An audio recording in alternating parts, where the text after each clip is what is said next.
መሪም ማረግ የለበትም ካልሽ ማለት ሐሳብ ጨርስና ስኬት ደግሞ ይሆናል ብለሽ ሐሳብ ሲጪ ማለት ልጁ እኔ እንደኔ ሐሳብ ወዲየ ልጁና ወደ ትዳሩ መመለሱ እኔ በጣም የምፈልገው ነገር ነው። ግን መጀመሪያ ራሱን አርሞ ነው እንደዛ መሆን የሚችለው።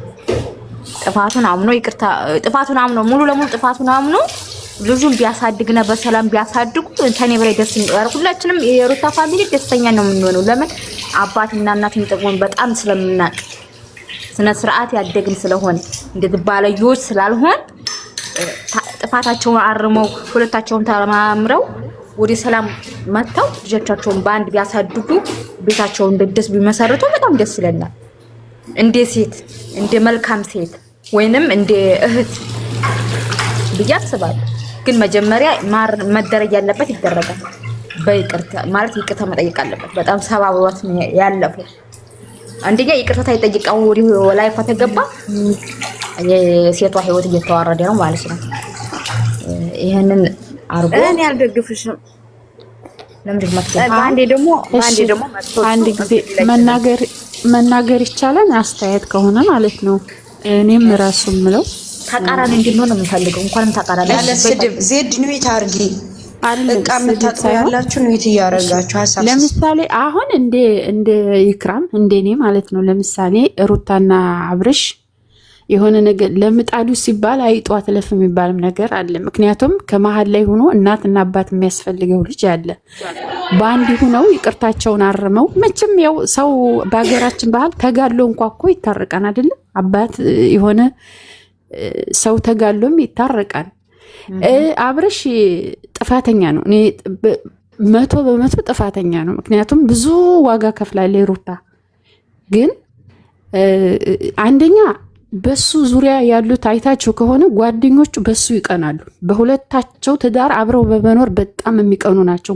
አንድ ጓደኛ የለውም ማለት ሩታ ሁላቸውንም እናቃን እኮ አመጣጣቸውን እናቃን እና ሩታና አብርሽ አንድ እንዲሆኑ አይፈልጉም። በተለይ የሱ ጓደኞች በሱ ዙሪያ ያሉት ወንበዴዎች ማለት ነው። ይቅርታ ለቃሉ አጠቃቀም ማለት ነው። ምክንያቱም እያየን ነው እና አብርሽም ቢሆን ልጁን ማየት እንትን እያለ እየፈለገ ማለት ነው። ያኔ ይሄን የመሰለ አላህ ሰጥቷቸው ማለት ነው። አባትና እናት ተመካክረው ለልጃቸው ሲሉ ማለት ነው። ልጅ ከወለድሽ እኮ ካላስ የኛ ህይወት እኮ ለልጆቻችን ነው ለልጆቻችን ነው። በቃ ለነሱ ነው እንትን የምንለውና አብረው ቢሆኑ ሁላችንም እንፈልጋለን። ግን ሩታ በጣም ተገፍታለች። ወይ ማርያም አንድ ቁጥር የምትሰጥይታችን አስገቢ እኔ ሊወጣ ማለት ነው። ቦታ የለም። እሺ ማንን ላስወርድ? እኔ ሊወጣ በኔ ቦታ ላይ እሷን አስገቢ። አንድ ቁጥር የምትሰጥይታችን። እሺ ማርያም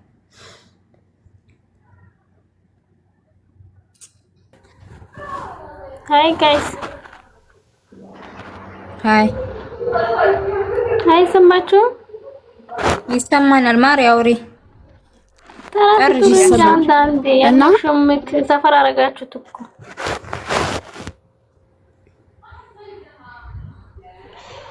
አስወጡኝ በኋላ ይገባለሁ። እኔም አብረው ቢሆኑ ደስ ይለኛል። ግን ይቅርታ ጠይቋት። እንደ ሴት ልጅ ሊያከብራት ግድ ነው። ሩታ እንዲወርቅ የተፈተነች ጀግና ሴት ናት። በነገራችን ላይ ሁልጊዜም ነው የምላት። ምክንያቱም ልጇን በቃ ተንከባክባ ሁልጊዜ እንደ አበባ እንደ ጧት አበባ እንትን እያለች ነው የምትመጣው እና አሁንም ፈጣሪ ከጎኗ ይሁን። ሴት ነግበኔ ነው ብለን ሁላችንም ብናስብ እንደዚህ ሴት ልጅ ባትዋረድ ሴት ልጅ ትከበር ነበር። ምክንያቱም ነገ ይሄ ሰው የኔ ባለ ምሳሌ እኔን ልጅ አሳቀፎ ሌላ ቦታ ቢሄድ ወይም ደግሞ እኔ ከዛ ባለትዳር ቤት ብገባ ነገ በእኔ ላይ ምንድን ነው ሰው እንኳ ያዝንም። ያኔ እሰይ በስራሽ ነው በቃ ወደሽ ገብተሻ ነው ብትረገጭም ይባላል አይደለ? እና ይቅርታ ሌላው ያ ሁላም ይሄ ትላንት አሁን የሆነ እሱን ያው ስታወሩ ባወራ ይሻላል ወይ ሚፍታህ እንድል ደረጅ ይቅርታ እና ምን ልለው ሩትይና የልጁ አባት ጋር ተስማምተው ይሄ አሽከር በቃ የሚያጨበጭበውን ርር ቢያደርጓቸው ደስ ይለኛል ማለት ነው።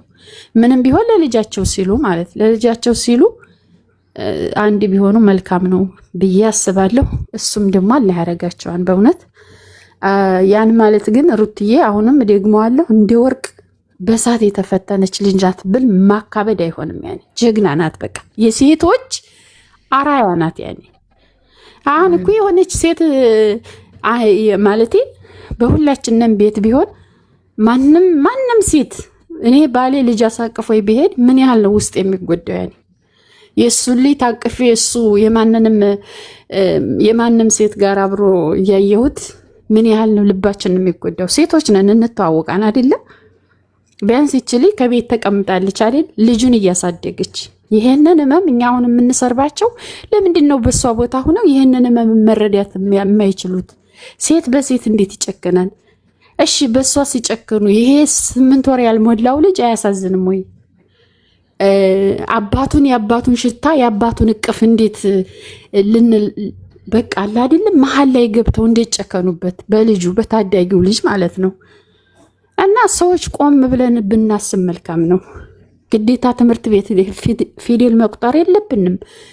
አይምሮአችን ያስባን አይደለ? ስለዚህ አትጨክኑ። በተለይ ሴቶች ረቢስሚላ አሁን ቅድም እሷ ያለችውን ማለት አልችልም። ያሳፍራን። አንታወቅም ሚዲያ ላይንና ወላሂ በሰፈርናት ቁና እንሰፈራን። እያንዳንዳችን በምንረጫት መርዝ በሌላ ተዘዋሪ ነገር ማለት ዋጋ እንከፍልበታል። እና ቆም ብለን ብናስብ መልካም ነው እላለሁ። ለማንኛውም ሩትዬ ጀግና ናት፣ በእውነት ጀግና ናት። በቃ ብዙ ዋጋ ከፍላለች። በዙሪያዋ ብዙ ጥላቶች አሉ። ግን እነዛ ሲያሽቃብጡ የነበሩ እሷን ለማንቋሸሽ እሷን ሲሳደቡ የነበሩ እርር ቢሉ ደስ ይለኛል። አሁንም ይሆናል ያን እና ሩታ ውድ ናት። በነገራችን ላይ ሩትዬ ውድ ናት። እኔ እኮ ሁለቱንም በሚዲያ እኔ አውቃቸዋለሁ፣ እነሱ ያውቁኝም። እርግጠኛ ስልክ እንኳ ቁጥራቸውን አግኝቼ ብደውል አያነሱልኝም አውቃለሁ። ግን እውነታዊ ፍትሃዊ መሆን አለብን። ሆ ያለው ጋር ዝም ብለን እንዴ እያንዳንዳችን እኮ የሚያስብ አይምሮ አለን አይደል እንዴ? እና ቆም ብላችሁ በተለይ ሩታን እንትን የምትሏት ልጅ ናት። ሩታ ያልጠገበች ልጅ ናት። በትዳሯ መሀል ችግር ሊኖር ይችላል። ደግሞ ሴቶች በሰል ስንል ብዙ ነገሮች እናገናዝባን። ይችል ብዙ ነገር እንኳን ዋጋ የከፈለችውን ብዙ ነገር እንኳን ብትሳሳት ለምንድን ነው ቦታ ማለት እንዴት ነው ትክክል ናት ብለን ማንላት? ለምን? አንደኛ ወጣት ናት፣ ሁለተኛ ልጅ ታቅፋ ተቀምጣለች ከቤት ማለት አላብዛባችሁ እያንዛዛሁባችሁ ነው መሰል። በጠቅላላ 44 ነጥብ ነግራችኋለሁ። ሩትዬ ጀግና ናት፣ በእውነት የሴቶች አራያ ናት። እና ከሷ ጎን ብንቆም እኔ ደስ ነው የሚለኝ። እና ረር ብለው እነዛ ይሄ አማሳይ ሁሉ ማለት ነው የወንድ ስሩጥ እቺ ታች ላይ ኮሜንት የምትጥፉ ለአንዳንድ ሰዎች መልስ ልስጥ። እናንተ የተወራው ሁሉ እውነቱን አድርጋችሁ ነው እንደምትጥፉት። እነዚህ ልጆች እኮ ከዚህ የበለጠ ተዛ ቪዲዮ ላይ ታሳለፍሽው በላይ እኛ በደንብ እናውቃቸዋለን። ድሮ ነበር የምንከተላቸው። ስለዚህ እነሱ ብዙ ነገር ያሳለፉ ሰዎች ናቸው። እንዲህ በቃ ተመጀመሪያው ጀምሮ ተቡታጅራ ጀምሮ አዲስ አበባ እስከሚገቡ ድረስ ብዙ ነገር ያሳለፉ ሰዎች ናቸው። ይሄ ትዳር በቀላል ነገር አይደለም የመጣው። አንድ የምነግራችሁ ነገር ማለት ነው፣ ትዳር መስዋዕት ይፈልጋል። እዚህ ጋ ልጆቹ ሁለቱም ልጆች ጥፋተኛ ሊሆን ይችላል። በበለጠ ደግሞ ጥፋት የሰራው አብርሃም። ቆይ እስኪ ቆይ ማመሪያ ከታች ያለሽ ማለት ነው የምትጽፊው ነገር ግን ይገባሻል? ተረድቶሻል? አራት እና ቢራቢሮ ፋሚሊን ያረግሽ ደግሞ ይሄ ነገር ስትጽፊ ግን አእምሮሽን በደንብ አድርጎ ይሰራል፣ ጭንቅላትሽን ይሰራል። አንቺ እውነት የአዶናይ ተከታይ ነሽ? አንቺ እውነት የጃኒ ተከታይ ነሽ? አንቺ እውነት የነዛ ልጆች የነዛ ተደናቂዎች ያላቸው ፍርሃት የእግዚአብሔር ያላቸው ሴት አንቺ ነሽ? አንቺ እውነት የነሱ ተከታይ ነሽ? አሁን የወንድሜ ተከታይ ነሽ ልልሽ ነው። አንዴ ነው ይታረጉ እስኪ ጋይስ። ግን ለምንድን ነው ሰው በግድ ክፉ ነገር እንዲያወራ የፈለጋችሁ? ለምንድን ነው ክብር የማይኖራችሁ? ለምን ማለት ግድ ላንቺ እኔ አሁን መመለስ አለብኝ? በጣም ነው የምታሳዝነኝ። መመለስ አቅቶኝ አይደለም መልስልሻለሁ፣ ግን እኔ ላንቺ ወርጄ ከምመልስልሽ በጣም ብንቅሽ ይሻለኛል። ምክንያቱ እንደናንተ አይነት ክብረ ቢሶች የሴት አልባ የሆኑ እኮ ነው እንደዚህ የሚያደርጉ። በጣም ነው የምታሳዝነኝ። አንቺ እውነት የአዶናይ ተከታይ ነሽ? ቱ ያፈርቢ ዲቃላ ስታስጠይ፣ ስትጽፊው ደግሞ ሰገጤ ነሽ። ሸዊት አንተ በተቆልዓት ጻረፍ ኔራም ንገሪያ ቆልዓ خلاص አይሌናን ምክንያቱ እሷ ባለጌ ስለዝሆነት አንሕና ባለጌ እንኳን ይብልና። እዚህ ጋር ደግሞ አንድ ነገር ልንገርሽ፣ የጻፍሽው ቅድም ደግሞ እዛ ቤት ሄደሽ የጻፍሽው አለሽ። አንቺ እውነት የሴት ልጅ ክብር ቢኖርሽ፣ አንቺ እውነት ለራስሽ ክብር ቢኖርሽ በህፃን ልጅ አትቀልጅም ነበረ። አሁን ሐሳብ ለመስረቅ ነው የመጣሽው፣ ግን እንዳንቺ እንደናንተ ደደብ ነው። እዛ ጋር እናትሽ አባትሽ ይሄ ነገር ሲሰሩ ስታይ ነው መተሽ እዚህ ጋር የምትናገሪው። አንቺ እናንተ እኮ በዛ ነገር ልምድ ስላላችሁ እንደዛ ስራ ስለምትሰሩ እንደዛ አይነት ትውልድ ስላሳደጋችሁ ነው እንደዚህ ብላችሁ የምትጽፉ እንጂ እኔ አላውቀውም እንዴት እንደሚደረግም የት እንደሚገኝም አላውቅም። አየሹ ልዩነታችን እዚህ ጋር ነው። እናንተ ባለጌ ስለሆናችሁ እናትሽ ከባለዋ በላይ ሌላ ሰው ስለምትማገጥ መማገጥ እንዴት እንደሆነ እያየሽ ነው።